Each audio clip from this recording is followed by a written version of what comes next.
What's good, YouTube? I'm going to do a bit of a different video today. We're going to talk about why you still play Yu-Gi-Oh! Well, also why I still play Yu-Gi-Oh! Why a lot of people on Zodiac play Yu-Gi-Oh!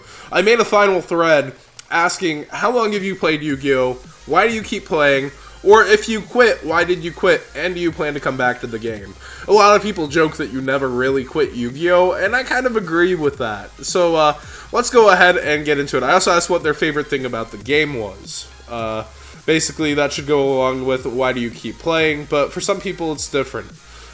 So for me, I started in LOB when it all came out, when it all started. I got 6 packs at Borders, which I think that bookstore chain doesn't exist anymore. So I went to Borders, and I packed a piece of Exodia, and I got really excited, you know. And my parents couldn't really understand it. Then I bought my first whole box, and it happened to be a box that had a misprint set in Metal Raiders. And they had 4 to 5 holos per pack.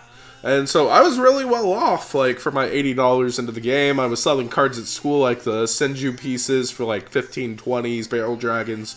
I got my money back and more, and I made this deck and went to my first local. Well, they tell me you can't just summon cards like in the show. I learned the actual rules. I actually won my first ever round of Yu-Gi-Oh! And then my second round, I'm waxing the guy who, like, runs the whole place, and I have tape on my Dark Sword of Sedate. And I get called for a marked card, even though I have a completely unsleeved deck, and they could have just told me to take it out. But that's, you know, getting your wings, so to speak, into the game and learning rules.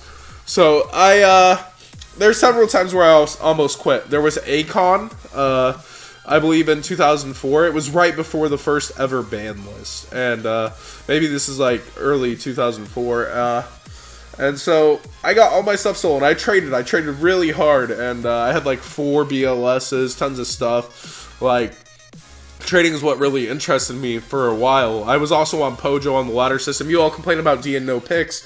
Apprentice is what we used. It was tiny little squares, and basically, like, you had no pictures. You had the text on the cards. I was on a clan, in fact.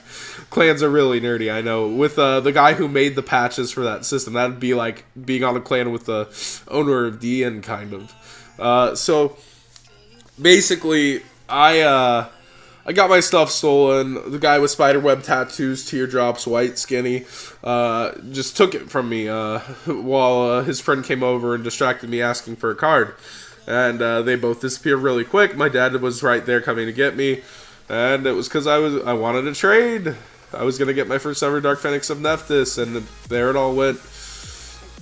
So, I was really close to quitting, and that first ban list came out, and I played Burn for like a year or so. A lot of people in my area remember that. And, like, I would beat number 2 in Texas a lot, Riley Davis. And, I topped my first 3 regionals. That used to be a bigger deal. I never got to top 4, man. Never got my invite that way. My first invite was actually in 07 when I topped my first jump. And then I won. I also won like a year later. I topped Troop Dupe. I started traveling without phase. But this is what gets into why I still play Yu-Gi-Oh! Sorry, I'm sick. Traveling without phase. Getting to see the world. Getting to see all the United States of America and possibly travel the world with my friends. That's just amazing to me. Like, it doesn't get better than that. You get to travel, you get to see these things, eat at places. We were cheap for a while. We used to stay at Ramada's, and that's how we, you know, make it by. We would trade a lot too. So, in the 07, my first ever time where I traded a lot, I came back with more cards in my binder than before. I just sat there thinking, like, technically, like, I got the first ever Rainbow Dragon mats because I topped the Gen Con Regional. That was 07 as well. The first, like, change from the Sacred Beast after, like, 3 years of having that play mat. And, man, I had a lot of fun. I got an iPod Mini that I sold for like 40. I got like a bunch of stuff. It was really fun.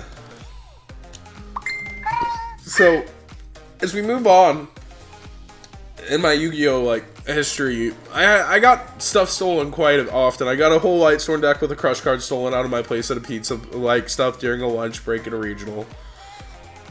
Got another binder stolen at 09 Gen Con, and I haven't been stolen from since. I don't want to be. It's really rough getting your cards stolen. It causes a lot of people to quit. So I asked a lot of other people, how long have you played Yu-Gi-Oh? Why do you keep playing? And if you quit, do you plan to come back? I asked somebody, this guy said he played for 5 years in the Atmosphere. I asked him to explain the Atmosphere. He said for the first 3/4 of the year I was playing for fun, and the people at my locals were friendly and welcoming. Although there is a small percentage of sodium, it's great to play and come by and play. Store card's just a bonus. Somebody said 3 years I'm quitting this game because real life factor and I plan to come back. Almost everybody who says they quit says they plan to come back. Aaron Thompson's a pretty good friend. He has chinchillas also. I'm still playing Yu-Gi-Oh! Because Yu-Gi-Oh! Hasn't quit me. And if I needed it, I've never needed to drop my collection to pay off sudden debt. Favorite thing, socializing. So, a lot of the common theme as we see going through, Dan Barnes says he's never quitting till he gets a top. A lot of people saying they've been playing competitively, and they note competitively, which means, you know, you travel out a lot more for this game, and the traveling aspect keeps a lot of people in it. For 2 years, I've made a lot of good friends and contacts worth keeping. Favorite part of the game is deck building. But a lot of people say that the people are what make this game. The people are the reason. And it sounds a lot like the Goofy Teus friendship speeches, but like, people are what make this. It's like, I'm going to compare this to drugs, unfortunately. I don't smoke. It's legal in Colorado, but let's say you're in Colorado and you have a bunch of friends who smoke weed and you stop for whatever, financial reasons, saving up for something. You kind of disconnect on what really kept you hanging out sometimes. A lot of people are going to say, oh, well, you don't need that to be friends. But, like, you know, some people spend hours sitting in a circle doing that kind of stuff. Like, you kind of disconnect. Like, you know, me and my friends don't need that. We have Yu-Gi-Oh! The anti-drug. Not really, but, like, that's a pretty good joke. But, like, Yu-Gi-Oh! Realistically is what keeps a lot of people melded together. Us competing, us wanting to win. My circles are competitive people. Team Zodiac, House of Champs. We're here to win. That's what we're trying to do. Like, I love to have fun in the game. I always played goofy decks. I won with Six Samurai when Dark Arm came out. But, like, the thing is, I still thought it had a realistic chance at winning. Mike Clazel, when he plays fun decks, he treats them like his real decks. So, like, I guess what I'm saying is like, there's a lot of reasons to stay in, be it the game itself and how it's crafted, or, you know, the people, the travel, the food, those kind of fun things, and the reason to go do it. So, what do you guys feel that keeps you in the game? How long have you played? Have you quit? Do you just watch these videos to kind of keep up?